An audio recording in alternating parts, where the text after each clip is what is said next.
Chers amis, bonjour, bienvenue sur ABC pour une nouvelle émission positive et inspirante. C'est ce que nous allons étudier, une petite dose de psychologie positive et d'émotions positives. Vous avez tous entendu parler de la dopamine, l'ocytocine, la sérotonine, l'endorphine, évidemment, tous ces secrets des fameuses hormones du bonheur. Alors ça, c'est des mots, hein. C'est de la théorie. Comment les mettre en application sont les questions qu'on va se poser. Comment apprendre à réguler le négatif et amplifier le positif dans notre vie. Comment également enclencher une véritable métamorphose émotionnelle pour rayonner, pour partager, évidemment, pour diffuser au plus grand nombre. Et puis surtout, comment prendre conscience de la puissance de ces fameuses émotions positives, essentielles pour notre équilibre, et voir à quel point elles sont au cœur de notre bien-être et de notre espérance de vie. C'est donc une experte que je vais recevoir sur le plateau tout de suite. Elle est experte en psychologie positive appliquée, spécialiste du bien-être et de la gestion des émotions. Waouh, ça le fait. Elle s'appelle Sarah Allard. Elle est mon invitée tout de suite.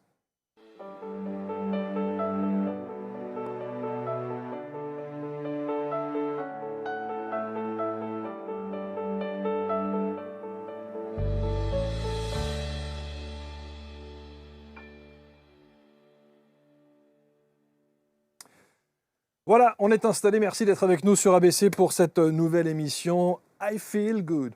On aurait pu, bonjour Sarah. Bonjour, On aurait pu commencer comme ça, mettre la musique, oui, tout à fait. C'est la musique de James Brown. Exactement. Mais c'est pas votre génération, James Brown? Non, mais moi j'aime bien les musiques d'autres générations, de toutes les générations. I Feel Good, c'est évidemment votre livre, les 5 étapes pour activer le pouvoir des émotions. Ça, c'est un livre absolument génial. Vous savez que ça fait partie, je vais dévoiler un peu les secrets de la rédaction, ça fait partie des livres où on m'a dit tu ne le laisses pas sur le plateau, tu le ramènes. Ouais, parce que tout le monde veut s'en inspirer. Vous êtes contente, vous êtes heureuse de cette... Je suis très heureuse. C'est vrai? Ça fait longtemps que j'avais envie d'écrire un livre sur les émotions et en faisant la part belle aux émotions positives, parce que c'est un peu les grandes oubliées. Quand on parle de gestion des émotions, on parle beaucoup de gestion de stress, etc. Mais les émotions positives, on les oublie alors qu'elles sont tellement puissantes que c'est le meilleur antidote justement au négatif. Et voilà, donc je suis ravie d'avoir... et qui touche beaucoup de gens. Mais qui touche beaucoup de gens. Pas facile à mettre en application. Pas facile. C'est un vrai travail. Hein. C'est un vrai travail. Ouais. De tous les jours. Ça sort chez Larousse, il faut absolument vous procurer cet ouvrage, on va étudier tout cela. Je disais, ça le fait, hein, experte en psychologie positive appliquée, spécialiste du bien-être et de la gestion des émotions. C'est pas une en-tête de lettres que vous avez, enfin, c'est pas une carte de visite, c'est une en-tête de lettres que vous avez. Non mais ça le fait, je veux dire, c'est vrai. Qu'est-ce que vous dites quand on vous pose la question? J'ai créé le métier de mes rêves et ça c'est extraordinaire parce que j'étais toujours passionnée par le sujet du bonheur depuis très longtemps et je ne pensais pas que je pouvais en faire un métier et c'est extraordinaire de pouvoir le faire. Bon, c'est pas votre premier ouvrage. Non. On était déjà d'ailleurs sur le Sunday Monday Happy Days. Hein, les 101 expériences. Ouais, c'est le Happy Days incontournable. Vous savez que je fais juste une petite parenthèse. Happy Days, c'était le nom de l'émission que j'avais quand j'étais sur Nostalgie. C'est vrai. Ça s'appelait génial. Happy Days. Je voilà. me dis, voilà, c'est un petit clin d'œil au passage. Alors, on va parler donc de ces émotions positives. Vous avez fait 5 grands chapitres. Comment est-ce que vous avez construit cet ouvrage? Alors, très honnêtement, je l'ai construit. J'avais envie de partager tellement de choses que j'ai pris plein de post-it. J'ai noté toutes les idées, toutes les choses que j'avais envie de partager, tous les rituels, toutes les idées fortes. Et après, je me suis dit, OK, maintenant, comment on fait un livre à partir de ça?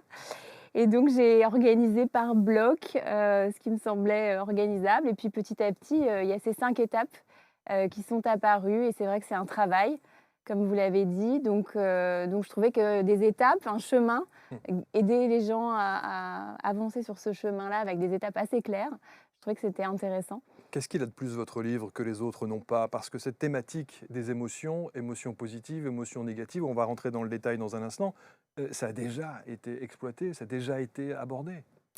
Oui, il y a énormément de livres sur les émotions, bien sûr, c'est vrai. Alors, comme je vous disais, la plupart des livres sur les émotions quand même se focalisent, comme la psychologie en général d'ailleurs, se focalise plus sur les émotions négatives.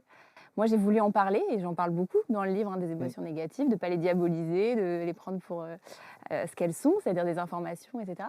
Mais je trouve qu'il y a assez peu de livres finalement qui se focalisent sur ces émotions positives, là, la joie, la gratitude, l'amour, la bienveillance. Comment on fait pour les développer, pour les cultiver, pour les diffuser. Et donc voilà, je ne sais pas s'il a des choses de plus, je ne cherche pas forcément à ce qu'il ait quelque chose en plus, mais simplement je pense qu'il y a beaucoup de moi dedans, donc c'est unique puisque je suis unique comme nous tous. Et moi je crois que depuis toujours, j'ai à la fois cette parmi mes forces, je pense que j'ai une forte bienveillance. J'ai en moi beaucoup d'amour et de joie et donc c'est aussi quelque chose que je cultive et que je fais grandir parce que c'est pas parce qu'on a ça que et j'ai à cœur de le partager et d'aider d'autres personnes à développer aussi, tout ça. Donc Est-ce que ça n'est pas, à la base, une question d'éducation? alors ça peut, moi c'est pas du tout comme ça que j'ai été éduquée C'est donc vrai? pour Parce le que coup alors je vais vous dire très alors honnêtement, c'est ce que je me suis dit. Je me suis ah dit: «Mais oui, depuis toute petite, on ah lui oui, c'est inculque drôle. ça, on lui dit que, voilà, que Ah t oui. on lui parle d'amour, on lui parle de pensées Mmh. positives, d'émotions positives». Pas du tout? Ah non, alors pas du Ah tout. bon? Moi, je fais ça avec mes enfants, mais c'est pas du tout, dans cet environnement-là que j'ai grandi. J'adore mes parents, hein, ils Ouais, ont, sympa, ouais. mais c'est pas du tout, mes parents sont tous les 2 médecins, j'ai dans ma famille, c'est plutôt, c'est l'optimisme n'est pas, disons, ce qui est prévalent, hein. Ouais, C'est, une famille plutôt, pessimiste avec plutôt beaucoup d'anxiété, d'accord. donc je pense que je me suis construite plutôt en opposition, sur ces dimensions-là, Ça vous a posé des problèmes dans la famille, ça? non, mais c'est, parfois, je fais aussi de l'éducation, même si, il y a des choses d'ailleurs ma mère me dit, «Ah, il y a des choses quand même que tu m'as piquées». Par exemple, l'anticipation positive, quand on sait qu'on va avoir quelque chose de positif. Ça, c'est vrai que ça c'est ma mère me l'a enseigné ça, se dire Ouais. toujours, se réjouir à l'avance de tout ce qui va arriver. Ça, c'est quelque chose qu'elle a. Mais il y a beaucoup de choses où c'est plutôt moi qui fais l'éducation de mes parents, pour qu'ils se focalisent sur le positif et pas sur, tout le négatif de l'environnement. En La plus, en petite tant que médecin, anecdote, ils ont du boulot, hein, beh, ces c'est derniers temps, en sûr, plus, voilà, en tant que ouais. médecin, c'est Mmh. pas évident non Mmh, plus, hein, mmh, et mmh, puis, quand en plus on a et puis c'est pas que eux, c'est-à-dire c'est toute une lignée. mmh. Moi, j'ai plutôt eu envie de me libérer de tout ça, me libérer de l'anxiété, du pessimisme. C'est plutôt ça qui m'a construite, que le modèle de Et mes parents et de la pourtant famille. vous avez fait un cursus, HEC. Oui, oui, oui, c'était plutôt, On n'est pas vraiment dans des sphères d'un optimisme, absolu, non? non, non, pas du tout, c'était suivre l'autoroute, hein, Ouais, c'est c'était, ça. Mmh. la voie de l'excellence, c'était plutôt Mmh. ça Mmh. qui prédominait dans Mmh. ma famille, Mmh. la valeur, travail, la valeur de l'excellence donc je me suis dit: «Bah, j'avais pas envie d'être médecin donc bon, il me restait pas des milliards de choix, c'était quoi? Avocat Ouais. ou une grande école de commerce?» parce que je savais pas vraiment ce que je voulais faire donc Et à quel je me suis moment retrouvée là. vous bifurquez et vous dites: «Non, non, moi je veux être dans ce développement personnel-là avec justement être raccord avec mes pensées, mes ressentis, ce que j'aimerais être»? Bah, ça s'est pas fait tout de suite, hein, c'est-à-dire que j'ai fait mon école de commerce parce que je savais pas vraiment déjà ma prépa, puis mon école de commerce parce que je savais pas vraiment ce que je voulais faire et puis, à un moment j'avais quand même une grosse envie de liberté donc assez vite, enfin j'ai commencé par, travailler donc dans le conseil, là aussi, hein, j'étais sur l'autoroute, le conseil en management, un gros cabinet américain, bon voilà, Ouais, classique, ouais. hein, Dont on taira le nom, hein, bon oui, qui est bon. très connu en ce moment. Bon, enfin bon, peu importe. C'est ça. Mais j'ai vécu aussi des expériences très riches, hein, et très intéressantes. Mais assez vite, j'ai eu envie de liberté, donc je me suis lancée dans l'entrepreneuriat, mais j'avais pas eu le temps de mûrir, de réfléchir. Donc voilà, on a lancé un site avec, 5 associés, mais en fait, là, pour le coup, assez vite, je me suis rendu compte que j'étais pas du tout à ma place. Et en fait, c'est mon corps qui me l'a fait C'est sentir. vrai. Et Il lâche? non, il a pas lâché, mais il y avait tout un tas de symptômes. C'était très désagréable, c'était très bruyant. J'avais mal au ventre tout le temps, Ah j'avais ouais. mal à la tête, à un moment, j'ai eu des vertiges. C'était rien de grave dans l'absolu, j'ai été explorée, et cetera, mais voilà, j'étais vraiment pas bien. Mmh. Il y avait beaucoup de stress et je sentais vraiment que j'étais pas à ma place.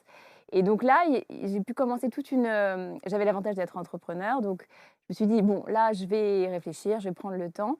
Je suis partie à Bali méditer pendant 10 jours. J'ai fait la Il fameuse Tout le méditation. monde fait Tout le ça. monde fait ça. C'est pas C'est un très vipassana? original. Vous avez fait un vipassana? Vipassana, Ah, ouais. vous avez fait un Mais vipassana? oui, j'ai fait un vipassana et c'est vrai qu'il y a des moments où on a besoin de couper un peu avec le monde et de se retrouver avec soi-même et de voir ce qui émerge. Et donc voilà, là, évidemment, l'envie et le besoin de changer assez radicalement De vie? de vie est ressorti. Et ce que j'ai fait dans un premier temps, c'est que j'ai repris des études en psychologie à distance, parce que l'université Paris 8 permet de faire ça. Et en parallèle de mon travail, de ma start-up. Et puis petit à petit, ça s'est affiné, le projet. J'ai été accompagnée, j'ai fait plein de choses pour réfléchir aussi sur moi.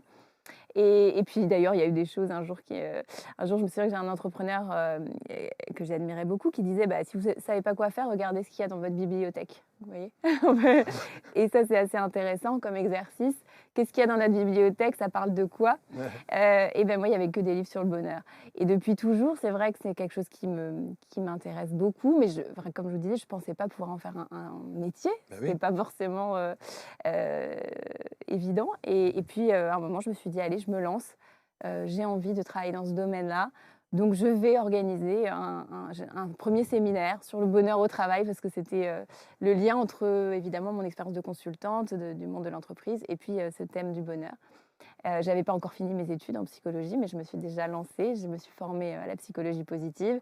Et puis voilà, ça a démarré comme ça. Et puis depuis 7 ans, je fais ça et c'est assez magique parce que dans la vie, quand c'est aligné, ben, les choses se passent tellement fluidement. Donc de l'entreprise, vous passez au particulier, si je puis dire? Alors, je fais les deux, en Les fait. deux, ouais, c'est ça, hein. Ouais, j'interviens beaucoup dans les entreprises pour développer le bien-être au travail, mais en fait, On à en a travers besoin, hein. l'entreprise, ben, ouais, il y a vraiment besoin.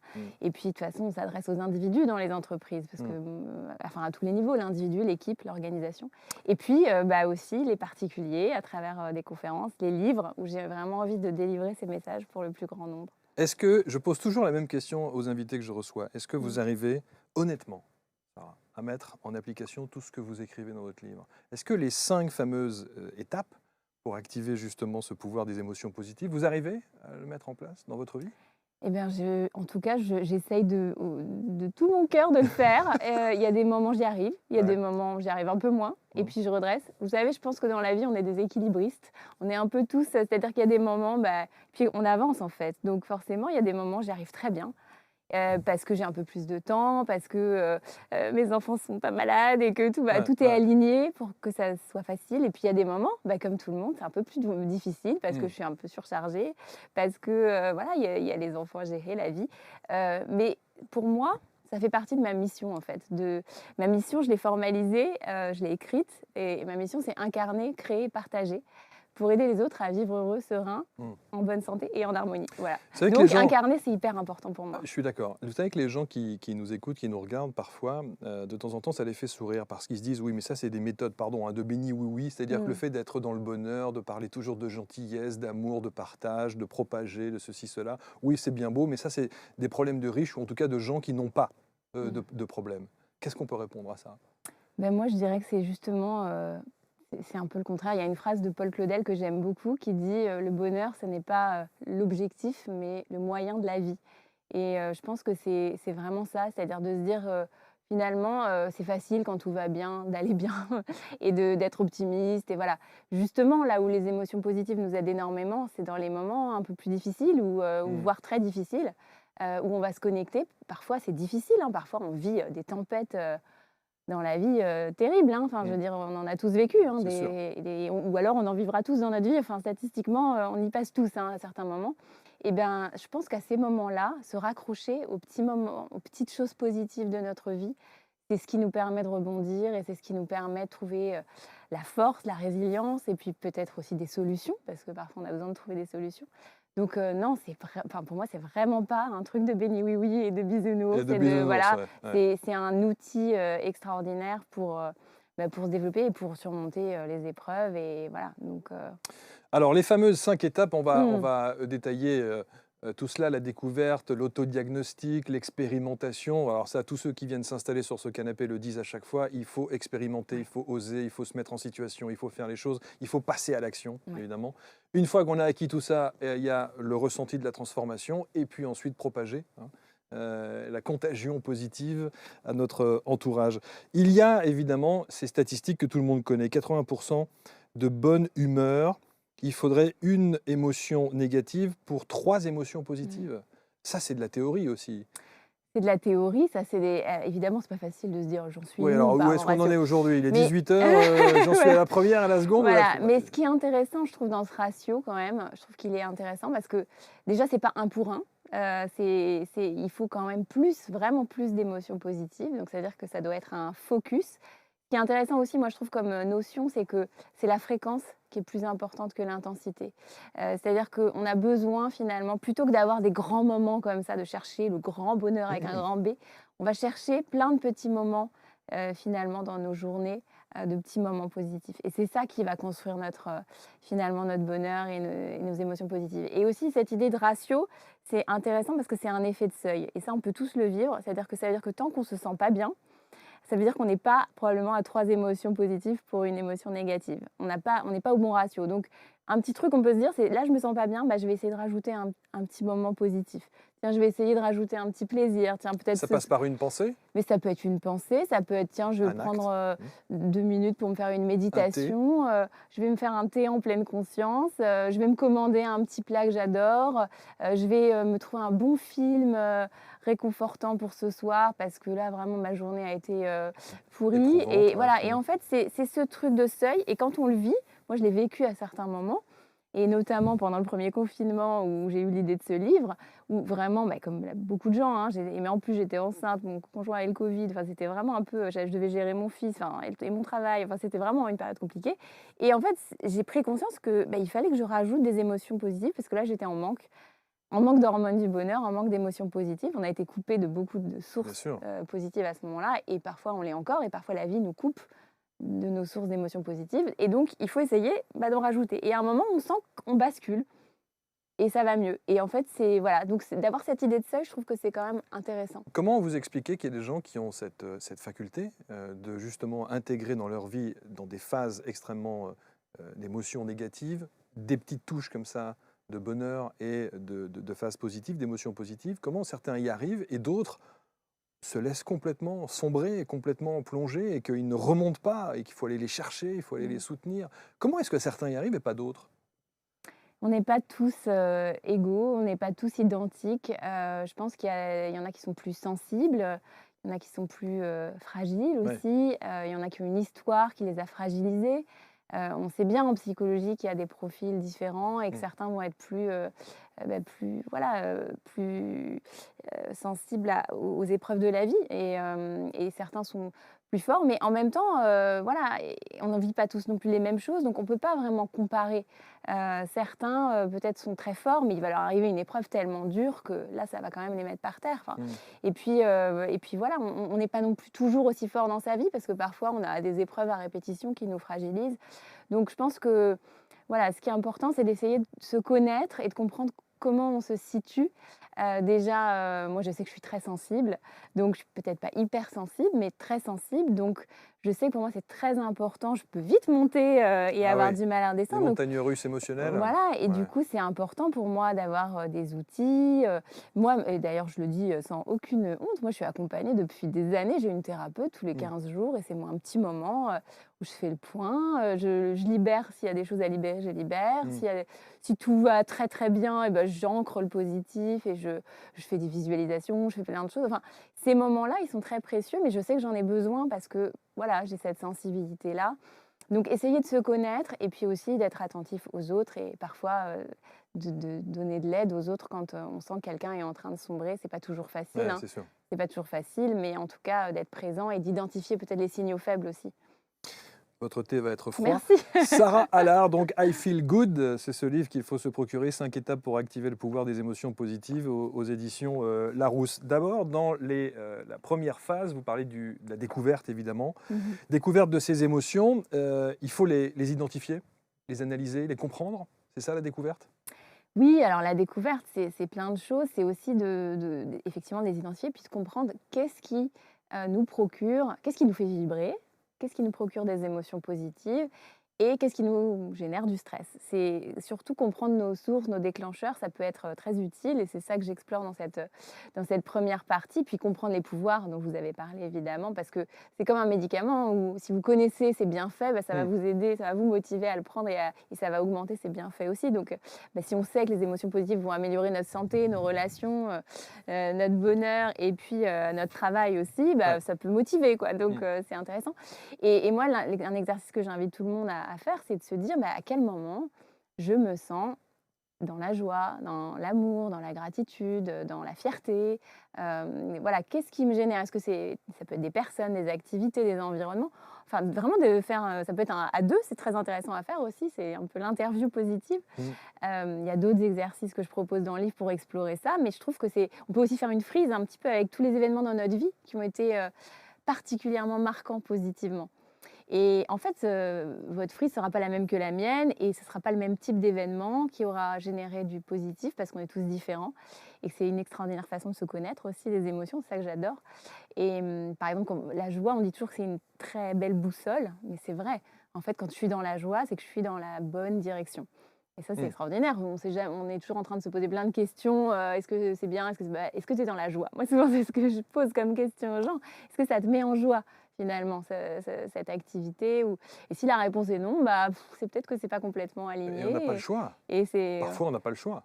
Oui, oui, bien sûr. Bien sûr, mais quand on se pose des questions sur dans quelle direction je dois aller... Ne serait-ce que déjà se poser la question. Voilà, se poser la question. Déjà pas Évidemment, mal. on ne peut pas être dans la joie permanente, et ce ne serait pas l'objectif. Est-ce que c'est important donc d'analyser effectivement nos émotions négatives et nos émotions positives? Est-ce qu'il faut vite passer sur les émotions positives pour tout de suite enclencher sur les émotions négatives, pardon, pour enclencher sur du positif ou pas? En fait, les 2 doivent être traités, je pense qu'il faut travailler sur les 2 plans. C'est vraiment important, en même temps. C'est-à-dire que les émotions négatives, ce que je dis dans le livre, c'est vraiment comme des panneaux, panneau stop ou panneau attention. Ça nous dit: «Attention, là, il y a peut-être quelque chose, qui va pas et il va falloir, mener une action pour retrouver, mon bien-être». Et donc, juste écouter ça et se dire: «OK, donc là, il y a sûrement un besoin qui n'est pas satisfait». C'est ça une émotion négative. Un de mes besoins n'est pas satisfait. Bon, OK, donc quel est le besoin? Peut-être je suis en colère. Alors, du coup, quelle est la cause de cette colère? Qu'est-ce qui Peut-être que déclenche ça? voilà, peut-être que je me sens frustrée ou j'ai une injustice. Souvent, la colère, c'est un sentiment d'injustice. Voilà, peut-être que c'est injuste parce que je me sens pas assez reconnue ou parce que, je sais pas, mon conjoint passe pas assez de temps avec moi. Enfin, il peut y avoir tout un tas de raisons, mais essayer de se poser et d'analyser ça. Le but, c'est d'essayer de ne pas rester dans ces émotions négatives pour pas qu'elles s'installent et qu'elles s'ancrent en nous. C'est tout l'enjeu et on sait l'impact que ça peut avoir sur la santé. Voilà, donc et puis moi je crois beaucoup à l'expression de ces émotions. Enfin, je sais pas d'ailleurs que je crois, c'est que c'est prouvé scientifiquement que les personnes qui n'expriment pas assez leurs émotions, elles ont beaucoup plus de maladies graves. Donc c'est un enjeu de santé publique aussi d'exprimer. Donc dans le livre, je donne tout un tas de petites méthodes pour ça. Il y a plein de rituels. Voilà, et plein de rituels pour exprimer. Ça peut aller de crier dans un coussin, parce que c'est ça, extérioriser un peu la colère qu'on a. Voilà, ça peut être l'écriture des émotions, ça peut être parler à quelqu'un, ça peut être le sport. C'est cette intention de se libérer. Si je fais de la Zumba en me disant « je suis là pour me libérer », ça fonctionne. En fait, il faut juste que tout le monde a besoin régulièrement, au moins une fois par semaine, on a besoin de libérer ça, peut-être même une fois par jour pour certains. Donc, voilà. Quand on connaît nos vies, qui sont parfois extrêmement trépidantes, où on a des emplois du temps, comme tout le monde, assez chargés, entre les enfants, courir à droite à gauche, les situations que l'on vit en ce moment qui ne sont pas toujours faciles. En entreprise, vous qui avez l'habitude, évidemment, de parler du bonheur en entreprise, on a souvent mis le doigt sur le management à la française, qui est souvent pointé du doigt en disant on n'a pas de bons managers, on n'a pas de bons dirigeants en France, et on ne prend pas conscience que de temps en temps, il faut installer ce bonheur dans les sociétés françaises. Est-ce que c'est encore le cas aujourd'hui, ou est-ce qu'on sent qu'il y a une belle évolution et que justement au travers de vos travaux et de ce que vous préconisez, il y a des choses qui se mettent en place? J'espère bien, parce que j'y mets beaucoup d'énergie. Oui, je pense qu'il y a de plus en plus de prise de conscience sur ces sujets-là, que c'est des sujets essentiels à la fois sur le plan humain et puis même sur le plan de la performance. Donc ça réconcilie tout le monde finalement. Il y a maintenant vraiment beaucoup d'études, notamment d'Harvard, du MIT, etc., sur les liens entre le bonheur au travail et la performance. Donc il n'y a plus besoin de convaincre vraiment sur ce sujet. Il y a besoin, si, ça dépend. Je dis il n'y a plus besoin, mais si, il y a encore il y a toujours besoin d'expliquer, de convaincre et de le refaire et de faire de la pédagogie. Mais ensuite, il faut beaucoup former, outiller aussi les managers, parce que ils ne savent pas forcément faire, quoi. Donc c'est normal, ça s'apprend, c'est comme tout. Donc moi, je passe beaucoup de temps à outiller les managers, les équipes, tout le monde, parce que tout le monde peut être acteur de son bien-être au travail. Et en tant que manager, déjà, ça commence par soi, comme toujours. Parce que finalement, si on est un manager très stressé, très angoissé, c'est compliqué de diffuser dans son équipe du bien-être au travail. C'est très contagieux. Donc voilà, mais non, les entreprises prennent vraiment conscience, et certaines sont plus ambitieuses que d'autres et mettent plus d'actions en place, évidemment. Mais non, il y a une vraie... ça bouge. Vraiment. Alors, les chefs d'entreprise qui nous regardent, par exemple, qu'est-ce qu'on pourrait leur conseiller, à part de vous faire venir pour faire une conférence ou un travail en profondeur sur leurs équipes, mais des petites choses simples qu'on peut mettre dans une boîte à taille humaine, j'entends, avec une dizaine de salariés. Qu'est-ce que le bonheur? De quelle manière on peut le concrétiser, le mettre en place dans une société comme celle-ci, par exemple? Mais il y a énormément de choses qu'on peut faire. En fait, c'est comme un individu, une société. Toutes les sociétés sont différentes, toutes les cultures sont différentes. Donc, souvent, ça commence aussi par un petit diagnostic. C'est un peu les étapes qui sont là, en fait, Mmh. aussi. C'est-à-dire de découvrir de quoi on parle, c'est quoi le bonheur au travail, c'est pourquoi c'est important, quels sont les leviers. Peut-être l'autodiagnostic aussi, de comprendre les entreprises, elles ont toutes des forces en termes de bonheur au travail. Certaines vont avoir un super management, d'autres vont avoir peut-être des conditions de travail très C'est agréables. vrai. Il y a des forces partout, hein. Mmh. Mais en général, il y a aussi des points d'amélioration.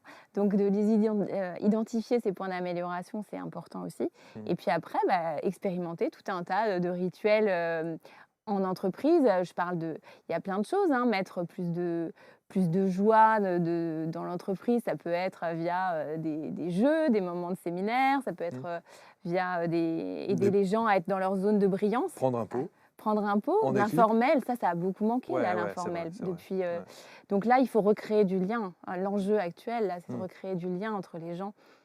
Donc d'avoir des temps effectivement informels, permettre aux gens de mieux se connaître. Donc voilà, il y a plein de petites choses. Il y a des petits rituels que je propose aussi dans le livre, comme les questions positives ou découvrir ses collègues selon un autre aspect, et créer même des amitiés en fait au travail. C'est très protecteur, La liste, le lien social. la liste des 100 choses qu'on aime faire, par Ouais. exemple, ça c'est un petit rituel. Par exemple, un rituel sympa, ça peut être le waouh wall, le mur du waouh, des moments waouh. C'est Exact. de se dire en équipe ou même une organisation, mais se dire c'est quoi les moments waouh qu'on a vécu ensemble, et d'essayer ensuite déjà se reconnecter à ces histoires-là, c'est hyper positif et fédérateur. Et puis ensuite, on peut en tirer plein de choses. On peut se dire c'est quoi les ingrédients, quels seraient nos souhaits pour qu'est-ce qu'on a envie de garder, qu'est-ce qu'on a envie de changer. Ouais, c'est ça. Voilà, tout ça, moi j'utilise beaucoup une méthode qui s'appelle la démarche appréciative, qui est une méthode de transformation qui s'inspire justement de la psychologie positive et qui dit au lieu d'aller chercher, comme ce que je faisais beaucoup dans mon métier de consultante, de dire quels sont les problèmes et puis on va essayer de les régler, on va plutôt aller se dire quelles sont nos forces, sur quoi on peut s'appuyer en tant qu'organisation et puis les forces individuelles, les individus aussi, et puis où est-ce qu'on a envie d'aller, c'est quoi la vision enthousiasmante, motivante, positive, presque idéale mais possible, vers laquelle on a envie d'aller. Et puis ensuite, comment on y va. Donc voilà, c'est ce genre de démarche en fait que les entreprises peuvent avoir, de sortir d'une méthodologie bien ancienne et bien ancrée on va se focaliser sur les difficultés et sur les problèmes, pour aller se focaliser sur les forces et la vision et les moments positifs. Certains disent que c'est un problème franco-français. Vous êtes d'accord avec ça? Alors, plus ou moins d'accord. Je pense que c'est quand même un problème humain aussi, hein, d'abord. C'est-à-dire que le cerveau humain est quand même câblé, pour se focaliser sur le négatif, hein. C'est ce qu'on appelle le biais de négativité en psychologie, qui fait que même si tout va bien, on va se focaliser sur ce qui ne va pas. Et ça vient du fait que notre homme préhistorique, il était obligé d'être à l'affût du moindre petit son un peu suspect qui pouvait indiquer la présence d'une bête sauvage. Donc il fallait pour sa survie qu'il soit comme ça. Mais maintenant, on n'a plus besoin de ça parce que notre vie n'est plus en danger à chaque instant. Donc il faut se libérer de ce biais de négativité. Et donc un des rituels que j'aime bien, qui est tout simple, hein, c'est la liste de ce qui va bien. Voilà, ça j'adore ce rituel, je le fais beaucoup, surtout quand on est envahi d'informations négatives voilà, c'est de se dire ok, juste là, qu'est-ce qui va bien dans ma vie? Et ça, on peut le faire une fois par jour, hein, même plus, hein. Dès qu'on se rend compte qu'on est en train de passer en mode, on se focalise pendant des heures, parfois sur un truc qui dans 5 ans, mais n'aura plus aucune importance. Ça sera un détail, Ce sera un qui n'a détail aucune sans importance en fait, voilà. on est bien Et d'accord. on perd beaucoup d'énergie là-dessus. Donc se dire, attends, ça aussi c'est de se dire, déjà, est-ce que ça aura de l'importance dans 5 ans, dans 50 ans? Enfin, ça peut aider aussi de parler un peu à notre mental comme ça. Et puis ouais, la liste de ce qui va bien, vraiment, on a toujours tous plein de choses qui vont bien dans notre vie, même quand il y a quelque chose vraiment qui ne va pas, on a tout intérêt à mettre notre attention sur ce qui va. Alors, on a eu 2 ans très compliqués, avec des conséquences qu'on connaît aujourd'hui. Il y a des gens qui ont considérablement souffert, il y a des gens qui ont considérablement été impactés, tristes, Et puis, paradoxalement, il y a aussi beaucoup de gens qui vous disent, eh ben, ces 2 ans qui ont été si compliqués, j'en ai vraiment tiré des choses très positives, avec des émotions très positives. Est-ce que ça a été le cas pour vous? Oui, moi j'étais alors moi de toute façon, je me force toujours À garder du à positif, voir le positif. bien Il y a sûr. un rituel aussi que j'aime beaucoup, c'est de toujours chercher le cadeau caché, dans les épreuves et dans les difficultés. Donc j'ai beaucoup incité, aussi mes clients et les gens à le faire et je le fais aussi moi aussi. Dès qu'il m'arrive qu'il y a une tuile, hein, même au quotidien et plus ou moins gros, je me dis toujours: «Attends, là, il y a forcément un cadeau caché» et ça peut être quoi? Alors parfois, on a du mal à le trouver, hein, tout de suite, Ouais, c'est sûr. mais c'est vrai qu'à posteriori, les gens trouvent toujours un cadeau caché. Même dans une épreuve vraiment difficile, hein, même dans une maladie, dans un deuil, dans un licenciement. En fait, après, C'est un mal pour un bien, c'est ça en alors, fait l'idée? je sais pas si c'est un mal pour un bien, c'est peut-être un peu, mais c'est qu'on en tire toujours quelque chose, surtout si parfois, il faut un petit peu chercher à en tirer quelque chose Ouais, aussi, hein, c'est vrai. ouais. Mais on peut toujours se dire comment ça pourrait être le matériau pour construire quelque chose de positif. Et c'est vrai que ces années Covid, là, bah, elles ont apporté plein de choses à différentes personnes. Et certains ont pu se reconnecter davantage à leur famille parce que ben, voilà, le télétravail, etc. Alors, ça a été parfois mal vécu, hein. À nouveau, tout le monde n'a pas vécu Mmh. tout de la même façon. Mmh. Mais, et puis, il y a eu des actions de solidarité très fortes aussi, et de bienveillance et à l'échelle mondiale qui ont Mmh. été touchantes en fait, qui ont été intéressantes et qui ont aidé beaucoup de gens. Donc, il y a toujours du positif et du négatif et je pense qu'on a tout intérêt, en tout cas, à chercher toujours le cadeau caché. Donc, explorer les secrets des émotions positives et Mmh. puis la seconde étape, c'est faire le fameux, check-up Mmh. émotionnel, analyser les stresseurs, c'est comme ça Ouais. que, hein, vous les appelez. Mmh. Est-ce qu'il est contrôlable? Est-il objectif ou subjectif? Est-ce qu'il est utile? Est-ce que ça vaut la peine de se mettre dans cet état-là, Mmh. pour cette émotion négative-là? Il faut prendre le temps de faire ce travail-là. Oui, alors on n'a pas besoin de le faire tous les jours, hein, ce check-up, sinon ça serait fatigant. Mais c'est vrai que de temps en temps, se poser et se dire: «Bon, là, c'est quoi peut-être les 10 stresseurs là les 10 choses qui me stressent le plus en ce moment?» Et je trouve que souvent, en fait, on est tellement, adaptables, nous autres êtres humains, que parfois on s'habitue à des choses, à des irritants qui nous pourrissent la vie finalement. Et la science montre que, bah, à force de laisser tous ces petits irritants, s'accumuler, ça a vraiment un impact négatif sur notre santé.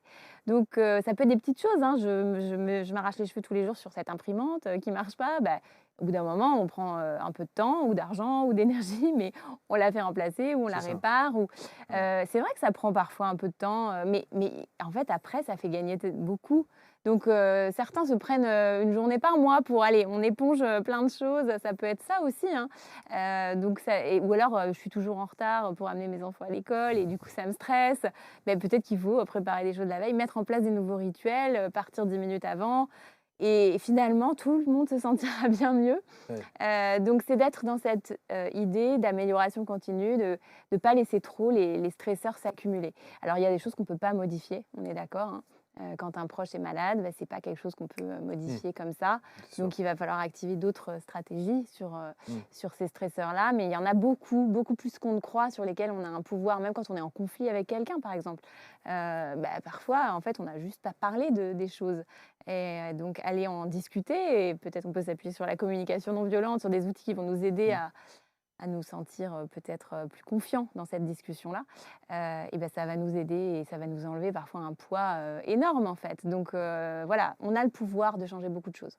Et votre thé va être encore froid. Heu, oui, ça c'est aussi une petite phase de bonheur. Oui, tout à Un fait, il instant est T, très ouais. bon, Ah il ouais, est il est très bon en bon. plus? Ouais, ouais, il est très Je bon. le dis au passage, c'est juste le thé de Jonathan Lehmann. Voilà et voilà, on recevra d'ailleurs Jonathan Lehmann prochainement, sur le plateau et son éditeur nous a envoyé un petit peu de thé, voilà et donc je C'est l'ai donné sympa. à Sarah. Il est bon, hein? Il est très bon. Sinon je le dis à Jonathan, ça va être Il est très non, bon. c'est pas parfait. Hem, il y a des choses aussi, vous parlez dans les fameux rituels, vous dites, Heu, il faut décider de ne pas subir et imaginer par exemple une espèce de bulle de protection autour de soi. Mmh. Ça, c'est un truc où je me dis à chaque fois: «Comment ces gens arrivent à mettre ça en place?» à se dire, voilà: «Rien de matin, je suis dans une bulle». Comment vous faites vous? Alors moi, celui-là, il m'aide énormément. C'est vrai? Ah ouais. En fait, c'est pas forcément facile. Et à nouveau, c'est pour ça qu'il y a une cinquantaine de rituels dans le livre, Ouais, parce il y en que a beaucoup. certains ont plus de facilité avec certaines techniques. Par exemple, dès qu'il y a de la visualisation, on perd certaines personnes qui n'y arrivent pas du tout. Et c'est OK, je veux dire, on est tous différents. Après, on peut pratiquer, essayer. Mais la bulle de protection, je trouve que c'est quelque chose de très précieux, parce qu'il y a beaucoup de personnalités, j'aime pas dire toxiques, parce qu'on peut tous être la personnalité toxique de quelqu'un d'autre par moment, mais complexes à gérer. Il y a beaucoup de négativité, et c'est pas toujours facile de se protéger. Et moi, je pense que c'est très important de le faire, parce que c'est très contagieux, les émotions, hein. En une fraction de seconde, vous êtes contaminé si vous n'êtes pas protégé. Et la bulle de protection, on peut l'utiliser par exemple quand on sait qu'on va s'exposer à quelqu'un de négatif. On en a tous, hein, dans notre environnement, des gens comme ça. Parfois, c'est des gens de la famille ou des gens proches, hein. Parfois même, ça peut être votre conjoint pendant une période qui est très négative. Donc là, l'idée, c'est avant de s'exposer, de se dire, là, je vais visualiser que j'ai une bulle de protection autour de moi. Et juste le fait de se dire consciemment, je vais faire attention à ce que ce qui arrive, ce qui m'est envoyé, ne m'atteigne pas. Et ça, c'est assez extraordinaire. Ça a l'air de rien comme ça. Mais si vous essayez de le faire, vous verrez que, en fait, souvent, on est atteint. C'est-à-dire que les informations, par exemple, une personne va nous dire plein de trucs, il va nous parler de la guerre, de plein de choses négatives. Et il y a des gens comme ça qui vont vous envoyer une dose de négativité. Vous n'allez même pas vous en rendre compte. Et vous dites d'ailleurs, même les gens qui rentrent, ne serait-ce que rentrer dans une pièce. Et quand vous êtes dans cette pièce et que quelqu'un arrive dans la pièce, vous sentez justement le côté parfois un peu négatif. Et voilà, il y a une espèce de résonance comme ça au travers de sa personnalité qui fait qu'on se sent mal à l'aise avec la personne en question. Oui, exactement. Et en fait, finalement, le fait de se dire, donc c'est un rituel de sophrologie, hein, cette bulle de protection, de se dire, là j'ai une bulle. Alors certains aiment bien imaginer une bulle comme une bulle transparente mais très solide, d'autres préfèrent une bulle de lumière, chacun imagine un peu ce qu'il veut. Et puis on peut se dire, la bulle, elle laisse rentrer le positif mais pas le négatif, par exemple. Et en fait, ce qui va se passer, c'est que tout ce que va vous envoyer la personne, vous allez le prendre avec beaucoup plus de détachement. Vous allez dire, ah bah là, dis donc, elle vient de dire tellement de trucs négatifs en 5 minutes là.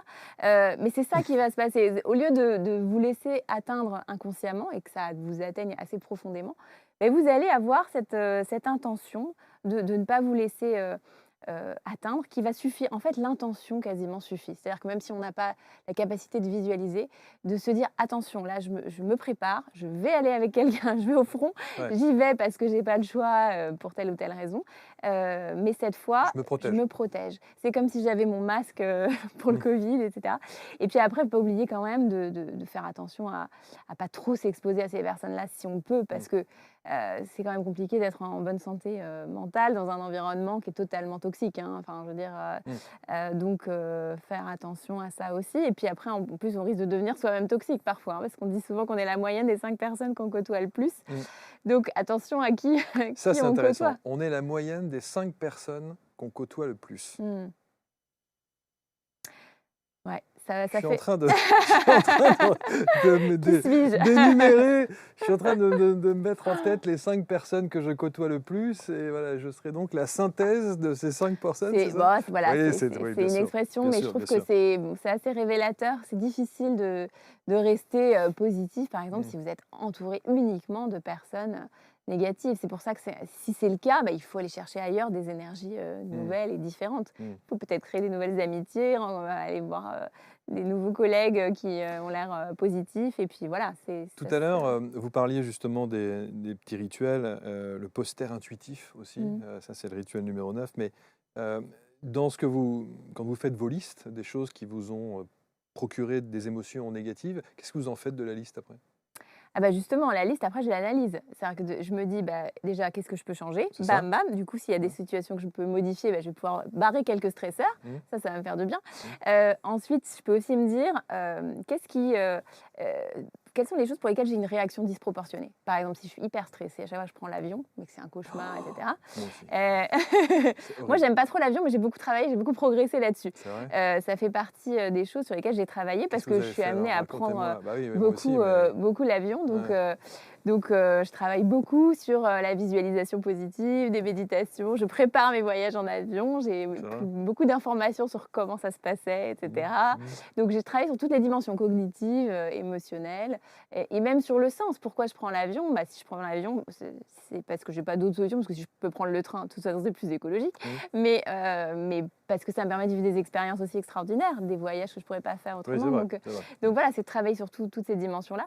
Mais en général, de façon plus générale, quand il y a quelque chose pour lequel on a une réaction disproportionnée, donc on se dit, mon voisin, ma meilleure amie n'aurait pas réagi de la même façon, ça veut dire qu'il y a quelque chose à travailler.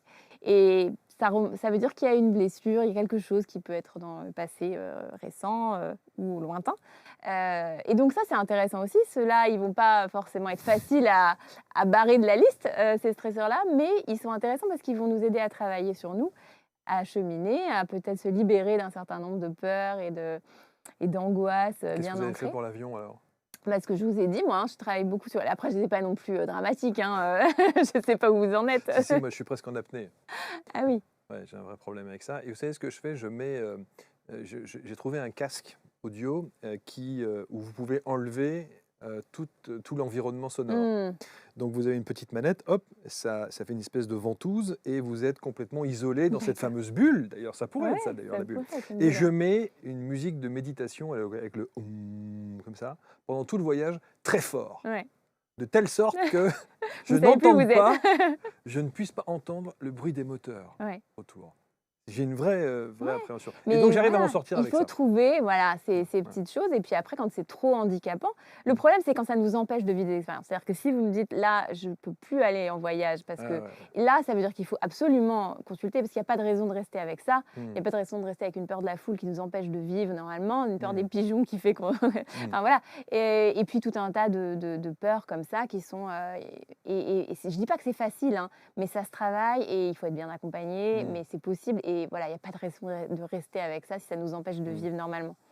Dans la vie de Sarah Allard, vous parliez de votre compagnon, mais ça doit être extraordinaire à un moment donné. C'est-à-dire qu'à chaque fois que lui a un stress particulier, vous prenez une petite liste et puis alors, raconte-moi, quelles sont donc tes émotions négatives aujourd'hui? De quelle manière est-ce que tu as vécu ceci? Il met en application ça aussi? Mais on essaye en famille, j'essaye même avec mes enfants. J'ai animé un atelier dans la classe de mon fils, c'était génial, j'ai adoré. Et puis ils sont très preneurs aussi, les enfants, de tout ça. Mon fils a 6 ans, c'est encore un âge où c'est difficile, la gestion des émotions. Et puis de toute façon, c'est difficile pour beaucoup de gens.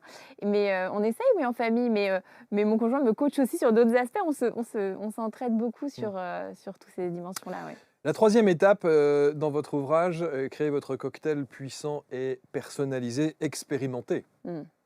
Expérimenter, tous ceux qui s'installent sur le canapé le disent. Il faut tester les choses, il faut faire les choses, il faut tester, il faut expérimenter. Vous avez fait le Vipassana en Inde, vous y êtes allé, vous avez fait... Bon. C'est la troisième étape essentielle, c'est-à-dire qu'il ne s'agit pas d'être dans le mental en permanence, il faut mettre en place des actions concrètes pour faire les choses. Il faut expérimenter des choses et parfois on a besoin d'être accompagné. Ça peut être plein de choses, ça peut être un livre, ça peut être une formation, ça peut être un week-end comme ça, inspirant. On a souvent besoin d'être accompagné puisqu'il s'agit d'apprendre des nouvelles choses, des nouvelles pratiques. Et puis après, le faire. De toute façon, le faire, c'est le plus important parce que on a beau savoir plein de choses d'ailleurs.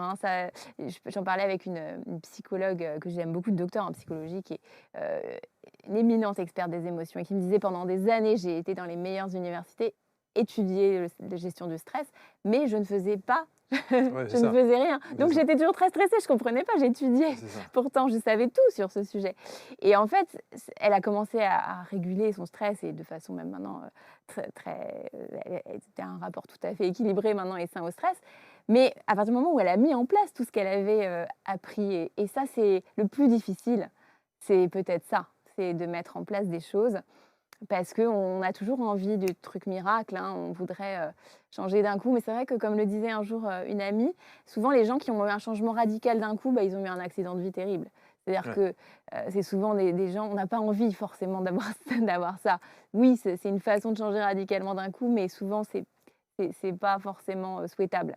Les autres, c'est un chemin, c'est un cheminement et ils ont expérimenté des choses. Et puis, Ça marche, bah, c'est bien, on continue. Ça marche pas. Et puis, enfin, et d'ailleurs, il faut souvent attendre. D'ailleurs, dans les études en psychologie, souvent, on fait expérimenter pendant au moins 8 C'est semaines, ça, le 8 à résultat 12 n'est semaines. pas instantané. La méditation, par exemple, on a des Bravo. résultats qu'au bout de 8 semaines. Hein, enfin, on peut en avoir avant, mais des résultats vraiment satisfaisants et probants. Donc, en plus, il faut expérimenter, mais sans attendre de résultats immédiats, ce qui n'est pas forcément très motivant hein, dans un premier temps. Donc voilà, c'est pas évident. Donc il faut se reconnecter à pourquoi on le fait, le fameux why, pourquoi c'est important tout ça pour moi. Et puis être un peu laborieux, quoi, y aller et se dire qu'au bout d'un moment, ce qui est, je trouve motivant, c'est de se dire, c'est un peu comme une goutte, hein, une goutte d'eau qui tombe dans la roche comme ça, et puis un jour, ça y est, c'est percé, il y a une source qui jaillit, et là, il n'y a plus besoin d'effort. Et ce qui est motivant, c'est qu'au bout d'un moment, ça va devenir notre nouvelle nature. C'est la fameuse transformation, l'étape d'après. Et voilà, mais ça peut être long et c'est un travail, c'est un cheminement et c'est la vie. Alors, vous aimez les anglicismes hein? Ah oui, un peu, Hein? pardon. I feel good, le why, le yes day. Le yes day, oui. Qu'est-ce que Alors c'est, oui, le yes alors day pardon, c'est vrai que ma relectrice m'a dit, il y a quand même beaucoup de mots anglais Ben dans le oui, c'est livre. vrai, c'est vrai, c'est vrai. J'en ai enlevé déjà. Bon. Oui, oui, je sais que ça peut heurter Bon, certains. ça, oui, voilà. Mais C'était pour non, l'anecdote, voilà, oui. c'est vrai. Oui, bah, le yes day, c'est plus sympa que le jour oui. Parfois, c'est un C'est peu vrai, plus c'est vrai, glamour en c'est vrai, anglais. c'est vrai. Oui, le yes day, bah, c'est rigolo. C'est une expérience de se dire pourquoi ne pas essayer de dire oui à tout ce que nous proposent nos enfants ou notre conjoint. Ou pendant une journée, c'est vrai qu'on passe beaucoup de temps à dire non à beaucoup de choses et parfois aussi par peur. Et en fait, c'est assez amusant ce qui se passe. C'est génial. C'est vraiment. Alors, quand on lit ça comme ça, on se dit oui, bon, d'accord. Mais mettre en application ce genre de petites touches d'émotions positives, donc de bonheur, au sein d'abord de sa famille, déjà commençons par l'expérimenter au sein de la famille, je trouve ça absolument génial. Mais moi, j'adore. Je trouve que c'est génial aussi. Enfin, je trouve que c'est tellement puissant, puis ça rend notre vie beaucoup plus pétillante, en Et fait, légère. beaucoup plus belle et légère, Ouais, c'est vrai, effectivement. c'est vrai. Et puis on se dit, tiens, allez, là, on va faire un yes day, et puis pourquoi pas. Et ça met de la joie au travail aussi, on peut le faire. Il y a des entreprises qui font ça, on va manger japonais. Bah oui, je suis obligée de te dire oui, ok. Bah oui, bah oui, bah oui, Voilà. oui, c'est ça. Ouais. Voilà, et puis Ouais. on peut s'amuser aussi. En fait, les gens se mettent beaucoup déjà de propres limites, donc on peut y aller, quoi. On peut proposer des choses un peu folles et il ne faut pas s'inquiéter. Ça Le sera, yes day. ouais, et en fait, il y a une phrase d'une chercheuse que j'aime bien qui s'appelle Brené Brown. Elle dit le jeu, c'est pas le contraire du travail, c'est le contraire de la dépression. Et voilà, et s'amuser aussi dans notre vie. Moi, c'est une de mes devises, c'est être sérieux sans se prendre au sérieux. Eh Et oui. voilà, et je m'appuie toujours sur des concepts sérieux et j'ai besoin de ça aussi. Et puis c'est ma formation, c'est aussi une de mes forces, je pense. Mais en même temps, il faut s'amuser, quoi. Il faut s'amuser à la vie parce que voilà, sinon c'est triste. En tout cas, il y a plein de petits rituels dans cet ouvrage. I Feel Good, 5 étapes pour activer le pouvoir des émotions positives. C'est l'antidote pour neutraliser le stress et puis essayer voilà, de propager, de rayonner, évidemment. Quatrième étape qui est importante dans cet ouvrage, faire pétiller, c'est la transformation. Ça, c'est la transformation. C'est-à-dire qu'une fois qu'on a expérimenté, on a analysé les choses, on a vu la situation, on a fait l'autodiagnostic, on a expérimenté, donc on a trouvé au travers de ce panel d'expérimentation ce qui nous correspondait le plus, on met en application et on ressent la transformation. Exactement, on vit la transformation. On vit la transformation. Et on continue à travailler en se transformant. Enfin, c'est tout un chemin. Et pour ça, effectivement, je donnais un peu les piliers. Donc, il y a d'abord ce que j'ai dit, ça rejoint ce qu'on disait, faire pétiller chaque journée. Parce que chaque journée compte. Une autre citation que j'aime bien, c'est une de Dale Carnegie qui dit « Chaque jour est une nouvelle vie pour l'homme sage ». Et c'est vrai de se dire, chaque journée, c'est une nouvelle page, c'est une nouvelle vie. Cette petite échelle de la journée, finalement, ce qui fait que notre vie sera réussie, c'est une somme de journées, c'est une somme de moments. Et ça donne beaucoup d'importance à chaque journée, finalement. On ne peut pas se dire, j'attendrai la retraite, j'attendrai les vacances. On verra plus tard. Ou j'attendrai les vacances. Ça, c'est aussi très... c'est vrai. Voilà, je serai heureux quand je serai en vacances. Voilà. Et on ne peut pas se dire ça, en fait. C'est pas comme ça que ça fonctionne. C'est vraiment de se dire, chaque journée, c'est une nouvelle page. Donc, j'aime beaucoup les rituels matinaux. J'en ai mis plusieurs dans le livre et moi, c'est à la base de mon bonheur. Hein. Je vois que Alors, je fais beaucoup de rituels qui sont dans le livre, hein, un rituel énergie et ouverture matinale.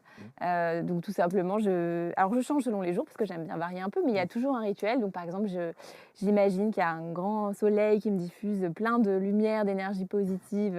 Ah, vous Et faites je ça à la reçois tout maison, ça. c'est pas Ah oui! nécessairement dans le Ah jardin non, ou à 5 minutes. Ah l'extérieur? non, Ah oui, ok, c'est ok. plus un rituel D'accord, intérieur. ok, d'accord. Et puis ensuite, j'imagine voilà, que ça me remplit d'amour, de joie, d'énergie. Et ensuite, je diffuse tout cet amour. Donc, c'est une méditation de la bienveillance en quelque sorte. Et puis, c'est comme une bulle de bienveillance et d'amour que j'envoie. Et ça me fait énormément de bien. C'est-à-dire que, et je sens que je ne suis pas la même personne. C'est assez extraordinaire, hein, les jours où je le fais et les jours où je ne le fais pas. Ce qui est quand même c'est assez fou. C'est-à-dire que je ne vis pas la même journée, je ne suis pas aussi ancrée, je ne suis pas aussi positive, énergique les jours où je ne le fais pas. Donc forcément, ça me donne envie de le faire vraiment tous les jours. Et tous les jours, vous faites? Je le Tous fais les tous matins? les jours, mais ça peut prendre 3 minutes, hein. Ça peut être juste vraiment vraiment très, très rapide. Il y a pas besoin je suis pas très Miracle Morning, 5 heures du matin, tout ça, c'est pas mon truc. Mais par contre, les 3 minutes, je le fais après avoir déposé mes enfants etc. Parce qu'en vrai, j'arrive pas à le faire. Non, mais voilà. Ça va parler à beaucoup de monde, ça. Donc voilà, donc d'abord, je gère tout ça et après, je prends ce temps pour moi avant de m'installer au travail ou d'aller... Voilà, je le fais aussi avant les conférences, je l'ai fait avant de venir ici, je le fais surtout au moment où je vais m'exposer au monde et où je vais délivrer des messages et où je trouve que c'est très important. Je me pose aussi la question de qu'est-ce que j'ai envie de transmettre aux autres, comment j'ai envie qu'ils se sentent, qu'est-ce que j'ai envie qu'ils fassent éventuellement. Et ça, c'est essentiel. Enfin, je trouve que choisir son état d'esprit dès le matin, c'est hyper puissant. C'est vraiment, peut-être s'il y a un truc à retenir et à faire dès demain pour ceux qui nous regardent, c'est ça. Sur le livre, sur le site du livre, donc c'est sarahallard.com/ifeelgood, il y a un rituel surprise. Alors, ce ne sera pas une surprise, mais c'est notamment mon rituel matinal que voilà, les spectateurs peuvent regarder, lire et puis intégrer et mettre en application. Mais en fait, il y en a plein. En fait, les rituels, c'est pour ça que j'aime bien la variété, parce qu'en fait, on se lasse. L'être humain se lasse beaucoup aussi. Et on sait que c'est compliqué de garder un rituel. Par exemple, le journal de gratitude, c'est un rituel très puissant, très étudié, mais personne n'arrive à le faire éternellement toute sa vie. Et les études montrent qu'il y a de la lassitude et que ça devient moins utile au bout d'un moment. Donc, peut-être il faut trouver la bonne dose pour le faire ou une autre façon de le faire. Et puis, de temps en temps, on change. Moi, je fais la marche de gratitude. Quand je vais marcher tous les jours, c'est mon deuxième petit rituel essentiel aussi. Je commence par quelques minutes de gratitude mentale. En fait, mentalement, je me dis, je suis heureuse d'être en vie, je suis heureuse d'être en bonne santé, je suis heureuse d'avoir des enfants en bonne santé, etc., etc., un travail que j'aime, etc., etc. Et j'essaie de le ressentir parce que c'est pas juste de le dire dans ma tête. Ce qui compte, et je sais que ce qui va faire que la gratitude a un pouvoir, c'est cette sensation de chaleur que je vais avoir dans mon corps. C'est le signe que voilà, mon nerf vague est en train de s'activer, que voilà, il y a une décharge électrique et hormonale dans mon corps. Je sais et je trouve ça chouette. Et je le sens. Vous le sentez physiquement. Je le sens et je suis alerte et attentive à ça.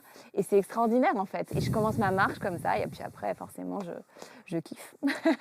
Qui font rayonner, partager. C'est ça, c'est propager, hein.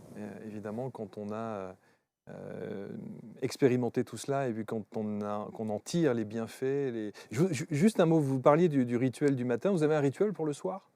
Alors pour le soir, souvent je fais la liste de ce qui va bien et j'aime bien aussi le flashback positif, de revoir soit différents moments, soit juste un moment de la journée qui m'a marqué. Je ne vais pas vous le dire en anglais parce que voilà, mais voilà, flashback c'est déjeuner en anglais. Mais en tout cas voilà, se replonger comme ça dans un petit moment de la journée qui m'a marqué positivement. Ça, j'aime bien faire ça. Et puis parfois, il m'arrive d'avoir, peut-être comme certains, le mental un petit peu agité, surtout des journées où j'ai beaucoup travaillé, où j'ai eu plein d'idées, j'écris, voilà. Et alors là, parfois, on a du mal un peu à l'arrêter. Et là, je fais un peu de méditation parce que ça a ce pouvoir magique, la méditation, de tout poser et de calmer cette hyperactivité cognitive qui empêche beaucoup de gens de dormir. Donc, et moi, parfois, ça m'aide énormément à me poser aussi. Il y a plein de petits rituels comme ça dans ce livre I Feel Good que vous retrouverez et vous aurez la possibilité. D'abord, il faudra les mettre en application et puis ensuite les propager. Est-ce qu'avec vos collègues, vos amis, vous arrivez justement à propager comme ça? Est-ce qu'on est très ouvert à ça? Est-ce qu'on entend ce que vous dites? Alors, bah, j'essaye de propager, le plus possible, alors c'est comme tout, ça commence par soi-même, hein, c'est Mmh. comme le masque à oxygène pour reprendre l'idée de l'avion.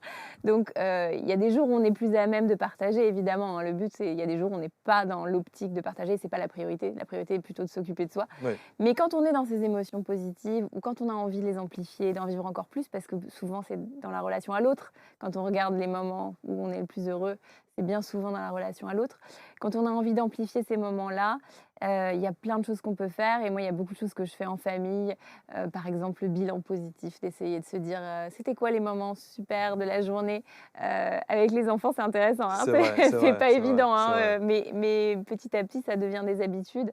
Et puis trouver aussi, des jeux. Moi, j'aime beaucoup mettre beaucoup de jeux avec mes collègues et puis dans les séminaires que je fais en entreprise. Je trouve que remettre du jeu, de la Mmh. joie, ouais, on peut faire des shifumi géants, on peut faire plein de trucs rigolos. Il y a plein d'icebreakers, de Shifumi. brise-glace qu'on peut faire. Ça a l'air tout bête comme ça, hein, Mmh. mais en fait, quand on crée une ambiance positive, j'aime bien mettre de la musique aussi. Mmh. En entreprise, on a tout intérêt aussi à créer ou quand on reçoit des gens, à créer tout de suite une ambiance un peu positive. Et ça peut être plein de petites choses, hein, effectivement, une musique joviale, Mmh. ça va beaucoup aider. Nous, on fait ça tous les matins. Une petite danse, alors tous les matins, ça dépend, de temps en temps, on est un peu trop pressé quand Ouais, c'est même, ça, ouais, c'est ça. mais en fait, une petite musique joviale qui plaît à tout le monde, ça change complètement l'ambiance et le démarrage de la journée. C'est pas compliqué, hein.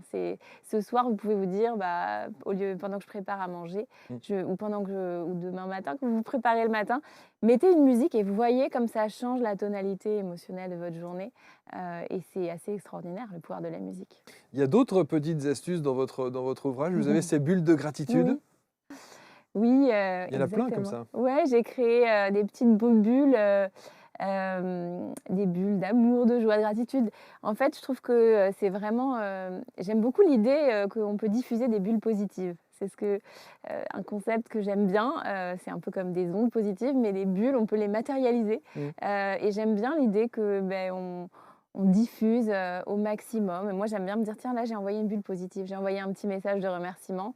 C'est une bulle positive qui est voilà, je l'ai créée avec, sincérité, avec, intention et conscience et puis elle va arriver. Voilà, on peut mettre un petit mot et dire sa gratitude à quelqu'un. Elles sont téléchargeables sur le site. Sur le site, hein? Effectivement, Mmh. ouais, il y a tout un tas de bonus, aussi sur le Et site vous du l'envoyez? livre et on envoie ça et c'est tout et on n'attend rien en retour, on juste le plaisir d'avoir exprimé sa gratitude et puis peut-être que vous allez en recevoir aussi. Et on peut les formaliser comme ça, parce que je trouve ça amusant de les formaliser, mais on peut aussi juste, il y a plein de façons. Enfin, Bien pour sûr. moi, envoyer un message à la personne qui a, illuminé la semaine, passée, bah, c'est une façon d'envoyer une bulle de gratitude et une bulle de joie en même temps Mmh. et ce qui est génial, en fait, c'est que vous faites du bien et vous faites du bien aux autres quand vous faites ça et ça, je trouve que c'est chouette. C'est beau. Et le jeu? Et le jeu, Vous parliez du heu jeu tout à l'heure, parce que beaucoup de choses passent par le jeu. Beaucoup de choses passent par le jeu. Oui, moi, c'est vrai que j'aime beaucoup jouer. J'ai toujours beaucoup, beaucoup aimé jouer. Je me rends compte que quand j'étais petite, je créais des jeux pas possibles, des Fort Boyard à gogo avec mes cousins et tout. C'est toujours un truc que j'ai beaucoup aimé. Et du coup, évidemment, après le premier livre, l'envie m'est venue de diffuser un peu les mêmes messages, mais d'une façon plus expérientielle et à travers un jeu. Donc ça, on l'a créé avec mon conjoint. Moi, j'ai fait les textes des cartes et lui a fait le design et voilà, c'était un petit projet familial C'est génial. et puis on l'aime beaucoup et notre fils l'aime beaucoup et on a beaucoup de retours. En fait, c'est drôle, parce que ça, c'est un petit projet un peu qu'on a fait comme ça. En plus, on n'a jamais fait une communication là-dessus, mais on en vend tout le temps et c'est parce qu'en fait, les gens et c'est assez viral, en fait, les gens, ils jouent puis ils nous disent: «Ah, j'ai adoré», Ah donc du oui. coup, j'ai envie de l'avoir et puis j'ai envie de l'offrir et voilà et c'est vrai qu'en fait, on a des témoignages hyper touchants de gens qui nous disent: «Beh, vous m'avez fait vivre un moment en famille, absolument, magique». Et ça nous remplit de joie Bah oui. évidemment. On le trouve que sur votre site Oui, ou oui, oui, ouais, parce pour que l'instant, comme je ouais. vous dis, Ouais, c'est ça, c'est c'est artisanal. c'est complètement artisanal, Eh c'est oui. un petit projet comme Oui, oui. ça, voilà. C'est une Mais très, très bonne idée. C'est une très bonne idée et effectivement, ça va permettre peut-être aussi ressouder les liens de la famille et puis d'apporter des petites touches comme ça, intemporelles face à parfois cette vague d'émotions qu'on a dans la vie de tous les jours, qui nous bouscule, qui parfois nous malmène. Ça fait du bien d'avoir cette bulle Ouais. de sérénité, de gratitude, d'amour, en famille avec des amis, ou même dans le monde de l'entreprise. Il y a beaucoup de gens qui l'utilisent aussi au travail. Au travail, bah ouais, ouais. On a vu, c'était pas forcément pour ça qu'on l'a créé au début, mais c'est Mmh. amusant de voir ça. Et pour le monde de l'entreprise, on se rend compte qu'il y a beaucoup d'entreprises qui ont mis maintenant des salles de repos où les gens peuvent effectivement sortir un petit peu du rythme de l'entreprise. Et puis, c'est des salles qui sont souvent extrêmement colorées. Vous avez des fauteuils très confortables. Donc, on prend conscience quand même qu'il y a besoin de ça. Ils peuvent s'inspirer de votre décor. Il est bien ou pas? On est bien là. Et on est très très bien ici. Franchement. Ça compte, l'environnement, j'en parle d'ailleurs dans le livre. Absolument. Se créer un environnement positif, ça nous influence de façon inconsciente. I feel good.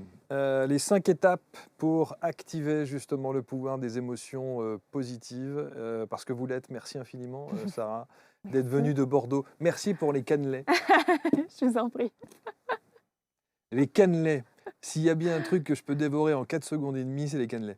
Ben, parfait. Et Tim qui réalise l'émission, j'ai une pensée pour lui aussi, et il attend la fin de l'émission pour pouvoir boulotter tout cela. Donc voilà, il faut mettre en application ce livre, il faut tester, il faut essayer de faire ce travail d'introspection. On le dit à chaque fois, je le dis systématiquement quand je reçois les auteurs sur ces canapés, mais il y a parfois des choses, on n'a pas la nécessité d'être en lévitation, on est bien d'accord, parce qu'il y a souvent cette connotation-là. Oh là là, oui, mais c'est des gens qui ont une ouverture d'esprit, qui sont un petit peu sur un nuage H24. Non, c'est des choses simples que vous proposez. Oui, c'est des choses très simples qu'on peut faire soi, qu'on peut faire, effectivement, vous l'avez dit, en famille, avec ses collègues, avec son conjoint. J'ai mis pas mal de choses aussi, parce que c'est assez intéressant. Le questionnaire qui rend amoureux, ça pour raviver la flamme, c'est très chouette. C'est vrai. Il y a plein de choses qu'on peut faire et ça rend vraiment la vie plus belle. Et il faut faire attention que ce ne soit pas une injonction supplémentaire, qu'on ne se sente pas obligé. Il ne faut pas que ce soit une obligation. Voilà, évidemment, on n'est pas obligé d'être bien tout le temps, c'est très important de le rappeler. Mais je pense que ça peut vraiment aider. Et dans le livre, il y en a pour tous les goûts. Je crois il y a pour des gens qui sont peut-être plus dans la spiritualité, d'autres qui sont très terre à terre, trouveront aussi des choses à faire. C'était vraiment mon souhait que ça puisse parler à tout le monde, à toutes les générations et à tous les types de personnalités. Merci infiniment, Sarah. Merci. Rentrez bien à Bordeaux. Merci à toutes et à tous de nous avoir suivis. Procurez-vous ce livre chez Larousse. Vous l'aurez évidemment sur le site d'ABC. Vous pourrez cliquer et puis l'acheter. Et nous, on aura sans doute l'occasion de se retrouver avec grand plaisir pour d'autres intervenants inspirants. Vous savez que c'est la mission que nous nous sommes fixés au travers de ces émissions. Merci à tous. Prenez soin de vous et mettez en application les petites bulles de bonheur. Salut.